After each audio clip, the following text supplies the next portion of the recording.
Ciné Junior.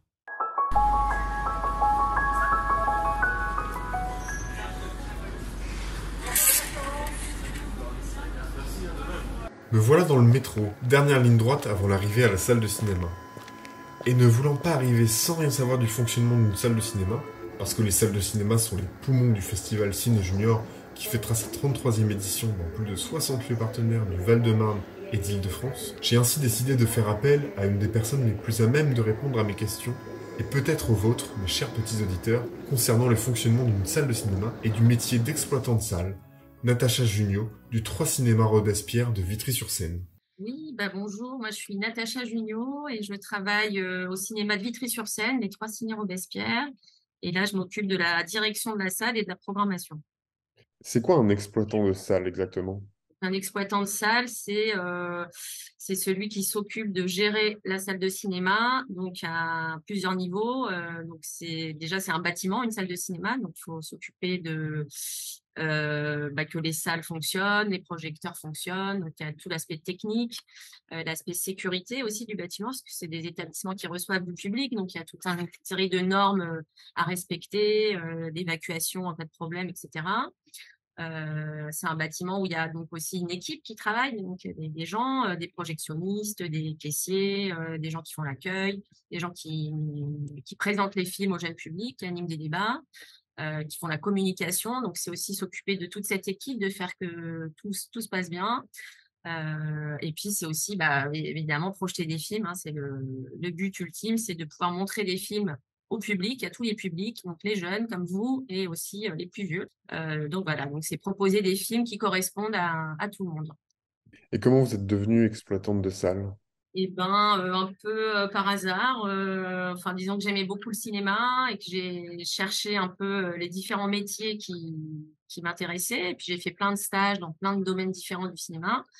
Et ensuite, j'ai commencé à travailler dans une association qui coordonne le dispositif lycéens et apprentis au cinéma. Donc, c'est pour les un peu plus grands que vous, ceux qui nous écoutez, je pense. Et voilà. Et donc là, ça m'a permis de connaître le métier d'exploitant, puisqu'en fait, c'était un réseau de salles de cinéma sur toute la banlieue parisienne. Et donc là, j'ai vu un peu comment les gens travaillaient à ces postes-là, à la fois de direction et d'animation jeune public. Et ensuite, j'ai rejoint les 3 ciné, voilà, un poste d'animateur jeune public qui m'a beaucoup plu. Et puis, après, il y a eu des départs dans l'équipe et je suis devenue programmatrice et puis maintenant, je suis directrice aussi. Est-ce qu'on peut parler de métier passion quand on est exploitant de salle? Et oui, oui, oui, puisque, à la base, voilà, faut quand même être cinéphile, aimer le cinéma et puis aimer partager, justement ce goût du cinéma avec les publics, quels qu'ils soient. Donc évidemment que c'est un métier passion, ouais, ouais, absolument. Et comment vous sélectionnez les films qui passent en salle? Alors du coup, on sélectionne les films, avec plusieurs critères, c'est-à-dire que, déjà, on va quand même plutôt, aller sur des films qui nous plaisent, plutôt que qui nous plaisent pas. Surtout si on fait une rencontre autour d'un film, qu'on invite un cinéaste et cetera, on va le faire parce qu'on a un coup de cœur pour le film. Mais après, on peut aussi programmer des films qu'on n'aime pas parce que, ils vont répondre au goût du public qui sont pas forcément les nôtres. Parce qu'il y a quand même on est tous très différents, il y a énormément de films qui sortent chaque semaine et voilà, et les goûts des uns ne sont pas forcément les miens. Donc je programme aussi des films qui me disent pourraient plaire à d'autres publics, à d'autres spectateurs. Et puis après, c'est aussi un équilibre de programmation avec, des films pour les tout petits qu'on passe chaque semaine à partir de 3 ans, des films pour les plus grands, c'est à partir de 6 ans, des films plus pour les ados, les jeunes adultes, les personnes plus âgées. On passe aussi des films en VO, version originale, pour les gens qui sont de vrais cinéphiles et qui vont aimer entendre la langue originale d'un film, mais aussi en version française parce qu'il y a des gens, par exemple des personnes âgées qui ont plus de mal à lire les sous-titres, donc on va leur passer les films en français. On va passer aussi des documentaires parce que c'est une forme à laquelle on est attaché, des courts-métrages, des longs-métrages, des blockbusters, des films à réessai, plus indépendants. Voilà, donc en fait, on essaye de satisfaire tous les goûts des publics différents, quoi. Donc c'est trouver un équilibre entre tout ça, quoi. Pourquoi c'est important aujourd'hui, dans le contexte actuel, que nos petits auditeurs ils continuent à se rendre au cinéma? Parce que, voir un film en salle, ça n'a absolument rien à voir avec voir un film sur un écran, de télévision, de téléphone ou de tablette. Puisqu'en fait, au cinéma, ce qui se passe, c'est qu'en fait, les personnages sont plus grands que vous.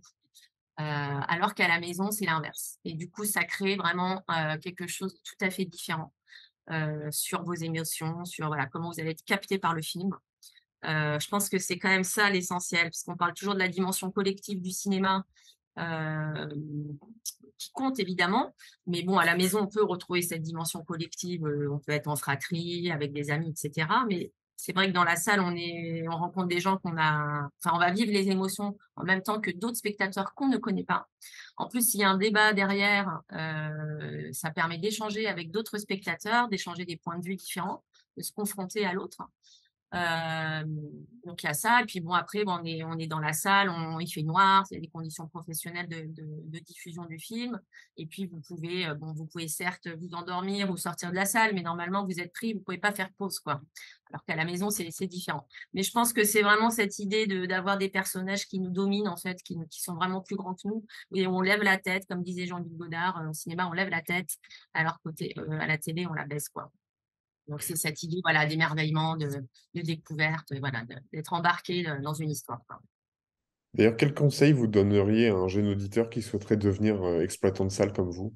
Eh ben, je pense que déjà, c'est quelqu'un qui va déjà peut-être se rendre assez régulièrement au cinéma, je pense qu'il faut quand même avoir ce goût-là pour les films, donc de voir beaucoup de films, bon, plutôt en salle, et puis bah, de fréquenter justement ces lieux de diffusion et de rencontre, parce que c'est comme ça qu'il va se rendre compte de ce que c'est qu'une salle, voilà, avec voilà, toutes les dimensions qu'on a pu évoquer tout à l'heure, à la fois de la technique, de visiter, s'il le peut, les cabines de projection avec sa classe ou peut-être même demander, hein, des fois, il suffit de demander aussi des fois au personnel qui travaille là, pour voir un petit peu l'envers du décor. Voilà, bah, je pense que c'est une question de curiosité quoi et de fréquentation de la salle, quoi. Et quel est selon vous le meilleur film pour partir à l'aventure? Le meilleur film pour partir à l'aventure? Oh bah ça, je pense que n'importe quel film, normalement, vous embarque, dans une aventure puisqu'il y a quelqu'un derrière, toute une équipe qui a travaillé plusieurs années souvent, pour vous embarquer dans cette histoire. Donc c'est toujours une aventure, je trouve. On peut partir très loin en voyage, dans plein de contrées différentes, ou dans le temps même, un voyage dans le temps puisqu'on peut partir soit en arrière dans des films historiques, soit en avant dans des films d'anticipation. Donc pour moi, c'est toujours une aventure, même si c'est un documentaire qui va parler du quotidien, ça va être une aventure de la découverte de quelqu'un d'autre, d'un métier, d'une situation. Donc pour moi, c'est toujours, une aventure d'aller au cinéma. Merci beaucoup Natacha.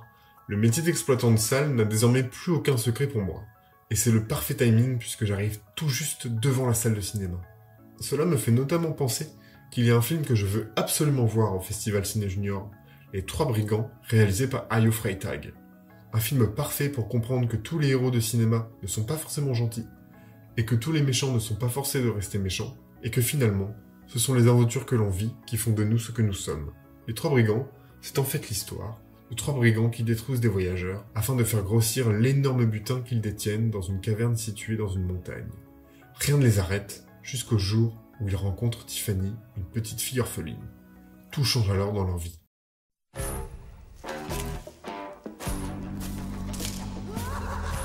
Il était une fois trois vilains brigands, avec de grands manteaux et de hauts chapeaux noirs. La nuit, au clair de lune, ils se tenaient cachés au bord de la route. Le premier avait un tromblon pour menacer les voyageurs. Le deuxième se servait d'un soufflet pour lancer du poivre dans les narines des chevaux. Le troisième brandissait une énorme hache rouge pour briser les roues des diligences. Il faisait peur à tout le monde. Jusqu'au jour où ils rencontrèrent Tiffany. Si cette histoire vous parle, vous pourrez la découvrir au Festival Ciné Junior.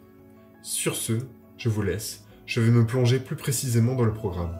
À bientôt les marmots. Ciné Junior, en partenariat avec la radio du cinéma.